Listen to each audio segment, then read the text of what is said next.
Escola Bíblica, o caminho, a verdade ao alcance. Graça e paz, prezados alunos, aqui é o professor Fabrício Cardoso e sejam muito bem-vindos à continuidade da nossa aula de Paracletologia. Revisando o conteúdo da aula de número 2, nós falamos sobre que o Espírito Santo ele é uma pessoa, que ele tem características similares ao qual Deus colocou no ser humano. Então, o Espírito Santo ele tem vontade, ele tem sentimentos, ele ensina, ele envia seus mensageiros, ele guia os filhos de Deus. Nós falamos também sobre nomes que expressam a sua natureza. Então, o Espírito Santo, ele é o Espírito da verdade, ele é o Espírito de poder, ele é o Espírito do amor, ele é o Espírito da moderação, da sabedoria, da graça, da vida e da fé. E ele também é o Espírito do selo da promessa. Nós somos selados pela promessa do Espírito Santo. E nesta aula nós trouxemos algumas características muito interessantes relacionadas ao contexto da cultura judaica que eu tenho certeza que vai abençoar a sua vida. Então, se você não assistiu a aula passada, não perca, dá uma pausa nesse vídeo, vai lá, assiste rapidinho essa aula, que eu tenho certeza que vai ser um conteúdo de muita importância para o seu entendimento. E agora, dando início à nossa aula de hoje, nós estaremos falando sobre símbolos do Espírito Santo. O símbolo é um tipo que representa algo por uma semelhança. Eu preciso trazer um entendimento para vocês acerca desse conceito.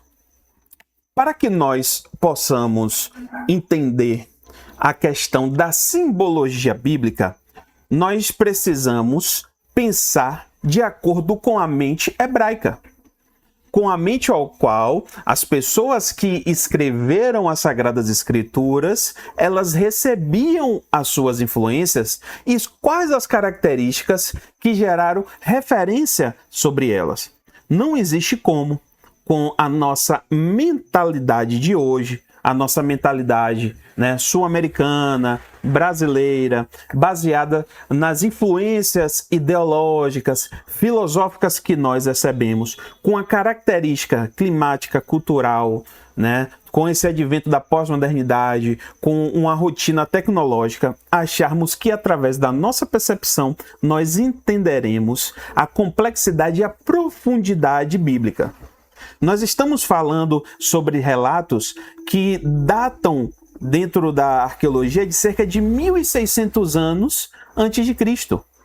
Então, se nós formos ver esse conceito panorâmico, é algo de quase 4.000 anos atrás. Então, como é que, com minha mente tecnológica, influenciada, vamos assim dizer, adaptada ao suporte da inteligência artificial, eu vou compreender na íntegra aquilo que foi a mentalidade de quase 4.000 anos atrás. Então, para isso, nós precisamos nos aprofundar acerca do entendimento mais específico das características da cultura judaica para que a gente possa entender essa simbologia. Por exemplo, nós precisamos utilizar recursos da pictografia. A pictografia, ela é a ciência que vai estudar as escritas primitivas, as escritas em forma de desenho, por exemplo. Só uma situação para vocês entenderem como é complexo essa característica. A figura do boi, por exemplo, ela era uma figura positiva para a característica hebraica aramaica, do idioma hebraico-aramaico. Então, as primeiras escritas aramaicas ali do hebraico-aramaico antigo, que era baseado nessa pictografia, o emblema, o símbolo do boi, representava algo positivo, representava força, representava poder. Se nós formos usar essa figura de características, por exemplo, hoje eu estou na região Nordeste. Se nós formos principalmente para a região do interior do Nordeste, né, e você for usar essa mesma figuração, ela não vai ter o mesmo sentido. Se você chegar para um hebreu e correlacionar alguma coisa dele como se fosse de um boi, de um touro, ele vai ficar feliz, ele vai ficar beleza. Não, gostei, é isso aí, né? Fortaleza. Mas se você chegar e falar para uma pessoa, um nordestino, por exemplo, ele vai tomar isso como uma ofensa, uma coisa negativa. Porque na nossa cultura brasileira, nordestina, interiorana, né, existe uma correlação da figura com o boi por conta do chifre, daquela pessoa que é acometida do processo de traição. Então o cara, né, como chama aqui na redondeza, o cara é um corno, né? Então chamar o cara de boi é chamar o cara de corno, é falar que ele foi traído, por exemplo, pela mulher. Ele não vai ver essa figura do boi como algo positivo. Ele vai ficar triste com você, né? Ele vai ficar bravo com você. Talvez você arrume até uma confusão se você chegar em qualquer cidade do interior do Nordeste e chamar um cara, ô seu boi. Você pode complicar a sua situação. O que em outra cultura, em outra característica, isso tem um outro sentido. Então, nós precisamos ter esse entendimento de que a questão da simbologia, né, das questões alegóricas, da linguagem figurada, ela tem uma correlação diferente daquilo que nós pensamos, da nossa visão do homem pós-moderno, né, e nossa geração desse tempo. Então, nós vamos entender que existe simbologias, simbolismo, figuras, expressões que caracterizam o Espírito Santo. A exemplo dessa, né, é o rio de água viva. Nós vamos abrir agora as nossas Bíblias. Você vai abrir a sua Bíblia ou então você vai nos acompanhar aí na tela no livro de João, capítulo de número 7, versículo de número 38. E diz assim: quem crer em mim, como diz a Escritura, do seu interior fluirão rios de água viva. Então vamos lá. O que quer dizer essa relação do rio de água viva? Se a gente não entender a característica da agricultura correlacionada com o tempo bíblico, nós não conseguiremos entender o que quer dizer essa expressão de rio de águas vivas. Eu vou mostrar uma figura aqui para vocês que vai te auxiliar a compreender o que quer dizer o rio de água viva. A diferença entre poço de água parada e rio de água viva. Naquela época, né, para que você tenha a subsistência da vida, da disponibilidade de água para o gado e para a agricultura, era necessário se cavar poços, porque em muitas localidades não tinham abundância desse recurso tão precioso para a vida, né, que é a água. Então eles cavavam poços. Então, como você pode ver aqui, ó, na primeira figura, né, do lado esquerdo aqui da tela, ele vai falar aqui, ó, sobre poço de água parada. Água limitada e que se esgota. Então você tem aqui, ó, a figura do poço. E embaixo é como se fosse aqui, ó, uma foto da parte de dentro do poço. Então se cavava um poço, certo? E encontrava ali uma quantidade, né, de água e que se estabelecia aquele poço. Porém, essa água era uma água acumulada e parada. Ela tinha quantidade limitada. Com o tempo ela poderia se acabar, aquele poço poderia secar, aquela água poderia ser contaminada, ficar suja, imprópria para o consumo, certo? E a característica de que não supre a sede por muito tempo, né? Por isso que se cavava vários poços, né? Para que você tivesse a garantia de água. Então, ele simboliza a solução humana, alívio momentâneo, mas não transforma. E o que quer dizer o rio de água viva? A diferença do poço, da água parada para a água viva, é que quando cavava, aí você pode ver a figura do lado direito, ó, quando cavava o poço, encontrava uma veia que provavelmente era uma veia de água do rio.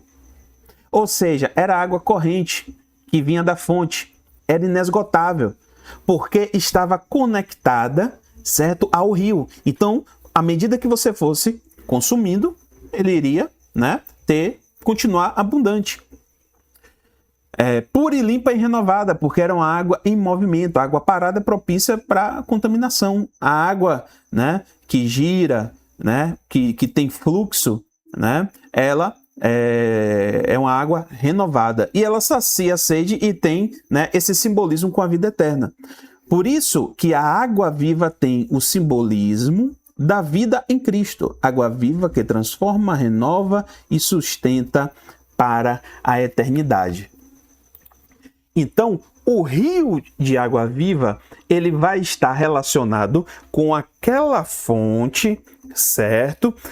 Onde vai ter água corrente, água abundante, né? Quando Isaac cavava poços e os filisteus afundavam os poços dele, chegava o ponto que Deus direcionava Isaac para que ele encontrasse um poço onde tivesse água viva. Então, não adiantava para os filisteus aterrar aquele poço, porque era um trabalho em vão. Porque o fato de encontrar a água viva, por mais que você tentasse entulhar aquele poço, a água em movimento, né, iria absorver, né, aquela terra e poderia facilmente, né, continuar tendo a prospecção de água naquele poço. Então, o Espírito Santo, ele tem esse simbolismo de água viva sobre as nossas vidas, que dá o sentido de abundância, de constância, de renovação, de purificação,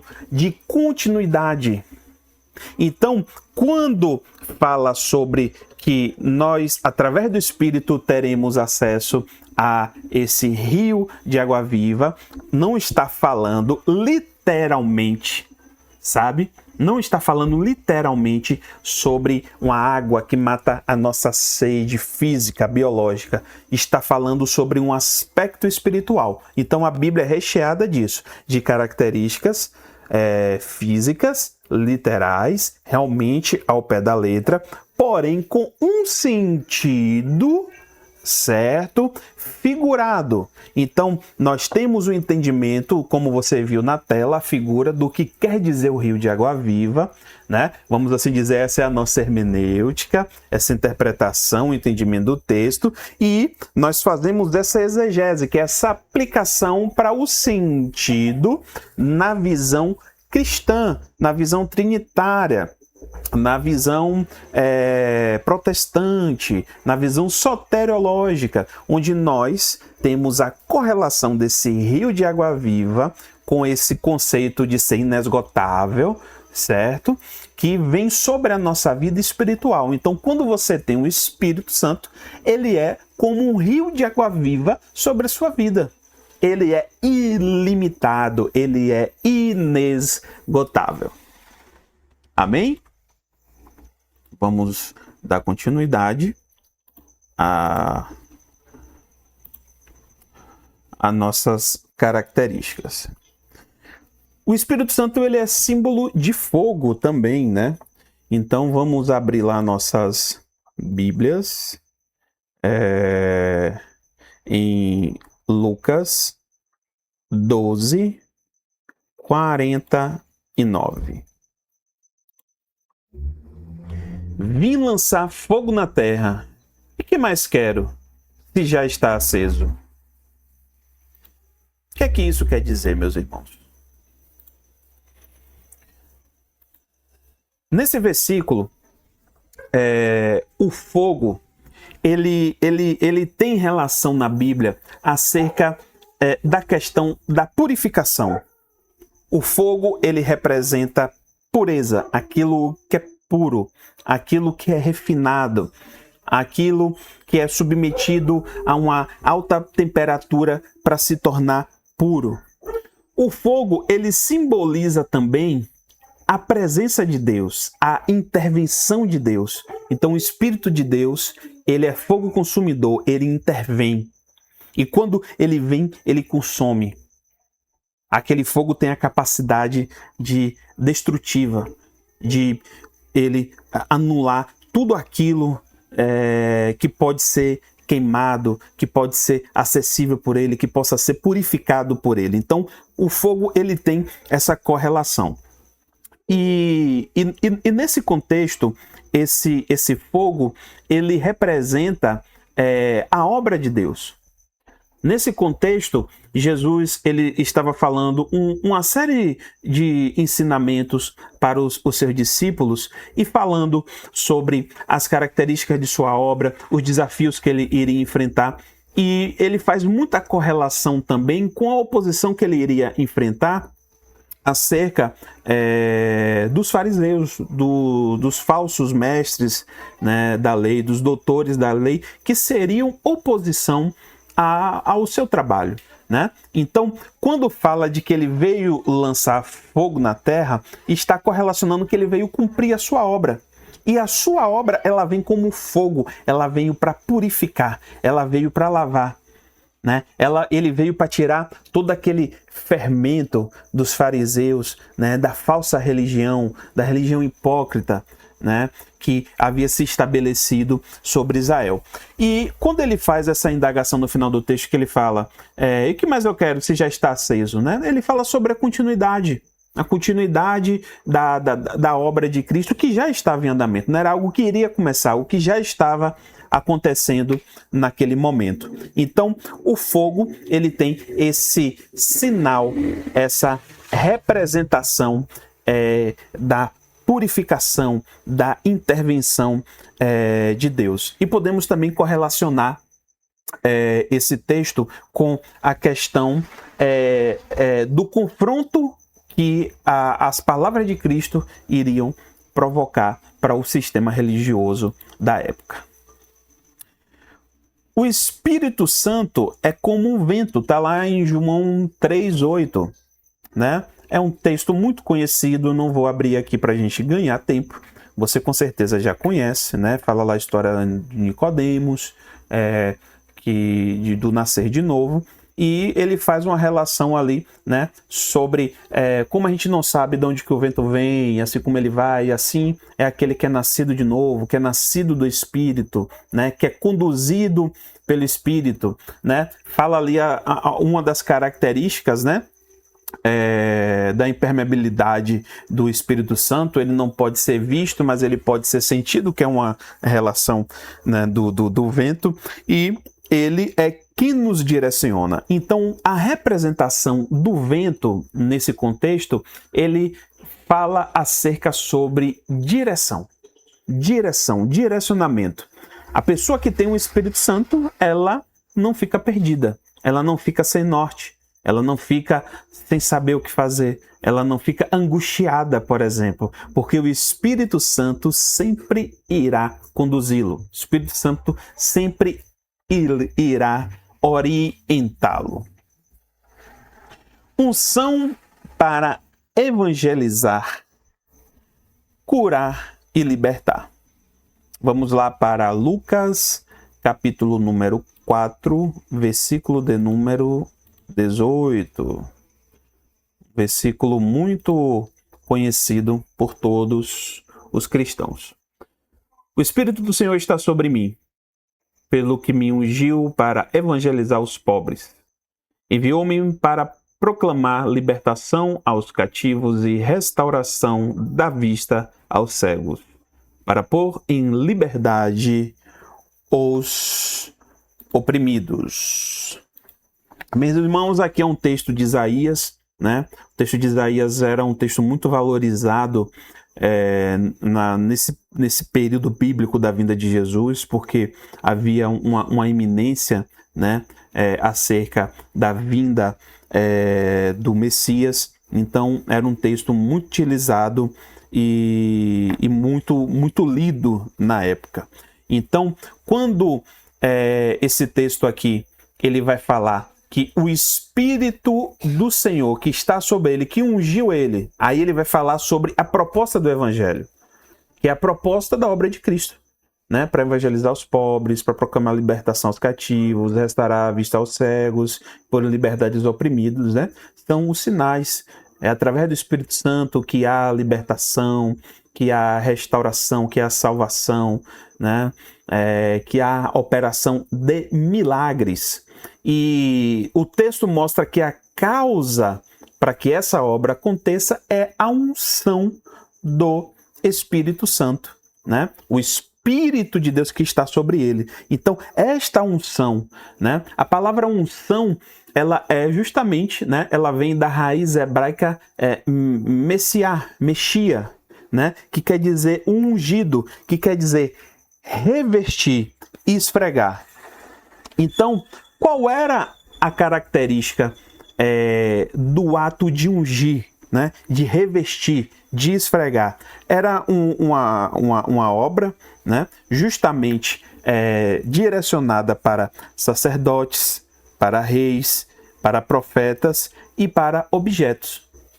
Então, aqueles que eram revestidos, que eram separados por Deus para realizar determinada obra. Então, o sacerdote, que era uma conexão, né, dos homens para com Deus, né? O profeta, os profetas, que eram a representação da voz de Deus, né? O sacerdote é de baixo para cima, o profeta é de cima para baixo. Então, o sacerdote pega as demandas dos homens e leva diante de Deus, né? O profeta recebe a demanda de Deus e repassa para os homens. E os reis, que eram também ungidos, que eram, né, a representação humana, né? Deus estabeleceu a teocracia, mas o homem não quis, o homem quis ser governado, então pediu para que Deus levantasse um rei, assim como fazia outros povos, e assim Deus começou a linhagem monárquica de Israel através de Saul.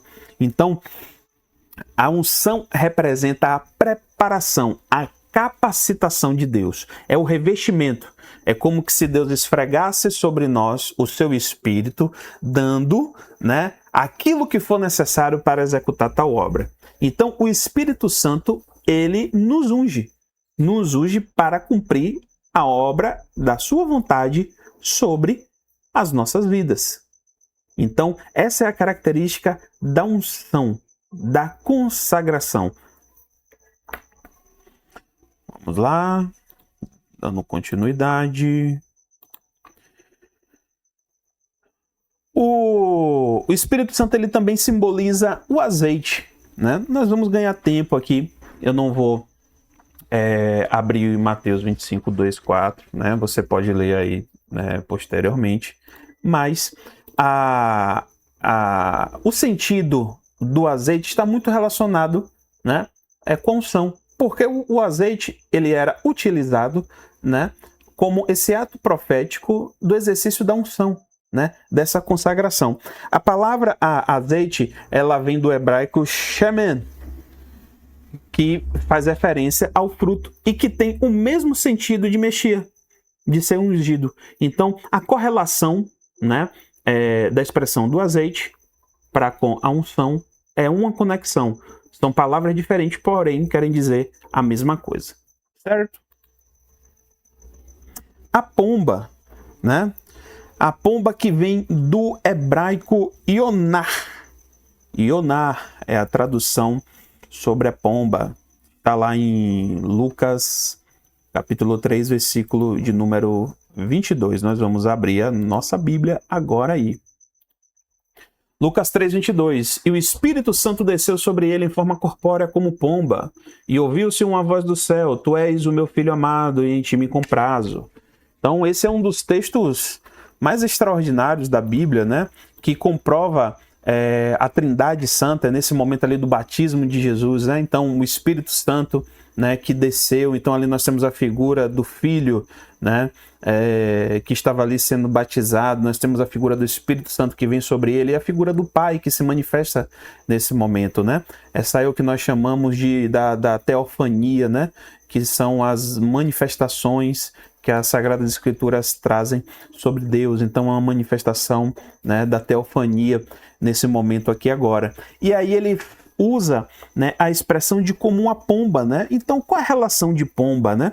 pomba representa pureza. Ela era um dos animais considerados puros e que eram aceitos, inclusive, nos sacrifícios a Deus. A pomba representa também fidelidade por uma característica dela. A pomba, ela só tem um único parceiro em sua vida. Somente um único parceiro, então tem essa representação de fidelidade. E a pomba também representa uma nova criação, né? Então está relacionado ali a restauração, né, que Deus fez sobre a humanidade com a advinda do dilúvio, né, quando, né, Noé, né, lança a pomba para que vá verificar o status da terra. Então, pomba do hebraico Yoná tem essa correlação, pureza, fidelidade e uma nova criação. E o texto vai dizer que não é que veio a ave, né, a pomba que veio de cima, é em formato, né? Como uma pomba ela vem ali com as asas abertas, é como que se o Espírito Santo ele viesse desse formato, assim, de cima para baixo, né? Incorporando a figura de Cristo ali naquele momento. Línguas de fogo. Eu não vou dar ênfase nesse ponto aqui agora, porque na nossa próxima aula nós falaremos sobre o batismo com o Espírito Santo. Então eu vou dar uma ênfase nesse ponto na nossa próxima aula. Como a chuva, Joel 2, 23.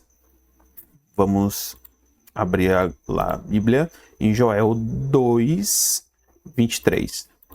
Para entender o que é que o texto diz.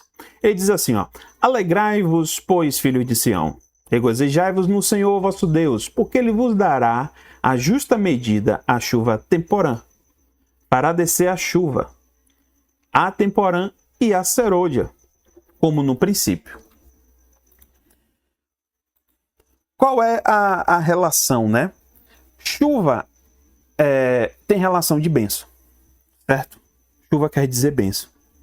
E nós temos aí duas expressões sobre dois tipos de chuva. O hebreu usava 4 tipos de expressões para falar sobre 4 tipos de chuva. A primeira que ela fala aqui, que é a iorê, que é a chuva temporã, que ela é a primeira chuva que vinha no período do nosso calendário hoje, como se fosse o período de outubro. Ela é a primeira chuva. Naquele momento ali, que eles entendiam que eles preparavam a terra, que eles plantavam, certo? Aquela chuva era necessária para poder dar início o processo, né, de germinação.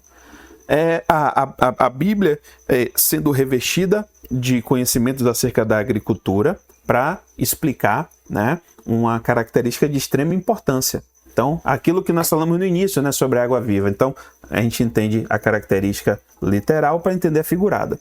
Então, no literal, lá na agricultura, eles plantavam, mês de outubro geralmente vinha essa chuva, que ajudava a gerar, né, aquela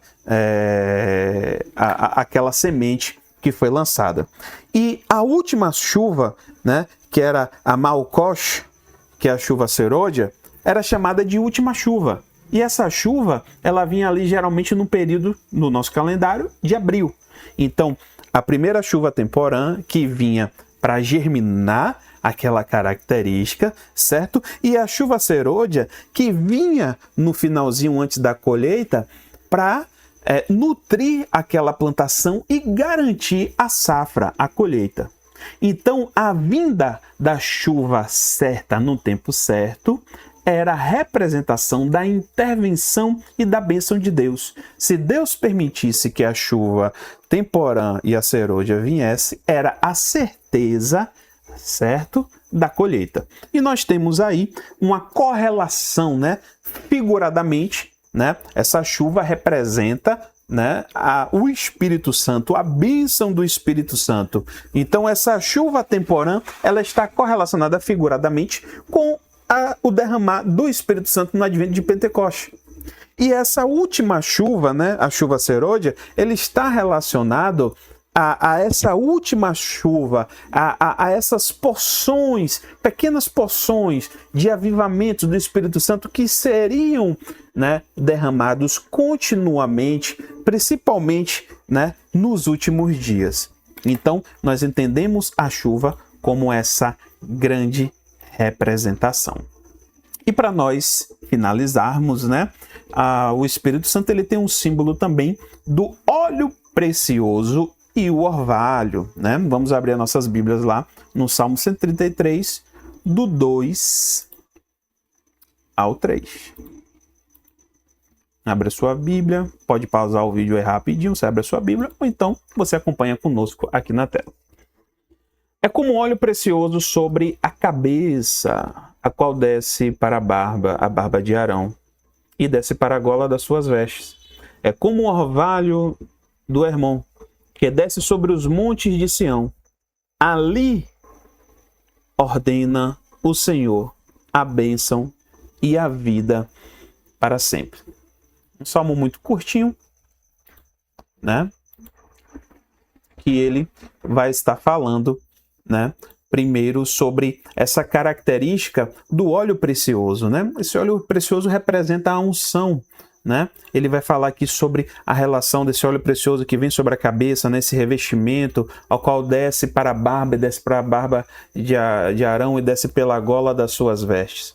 E uma outra característica, né? O foco dessa parte do óleo precioso é proteção, nós já falamos um pouco sobre isso, unção, azeite, né? E o óleo precioso. E vale destacar aqui essa questão do orvalho.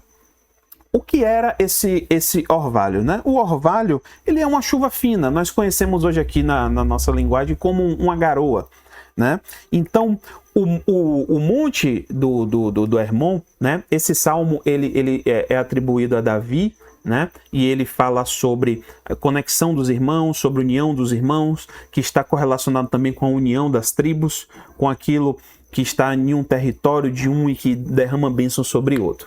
Então, o Monte Hermon, um monte conhecido como também onde Jesus teve a sua transfiguração, era uma das localidades, né, uma das maiores altitudes, né, de Israel. E no período do inverno, o cume desse monte ele ficava revestido de neve.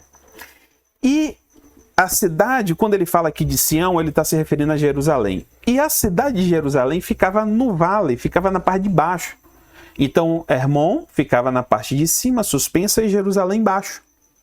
Então, no período da seca do verão, a alta temperatura fazia um processo de vaporização dessa neve, né, que evaporava e vinha como forma de garoa sobre a terra de Jerusalém, que acabava auxiliando na vegetação e principalmente que vinha sobre o Rio Jordão, que era o principal rio, né, de suprimento de abastecimento de água para aquela cidade.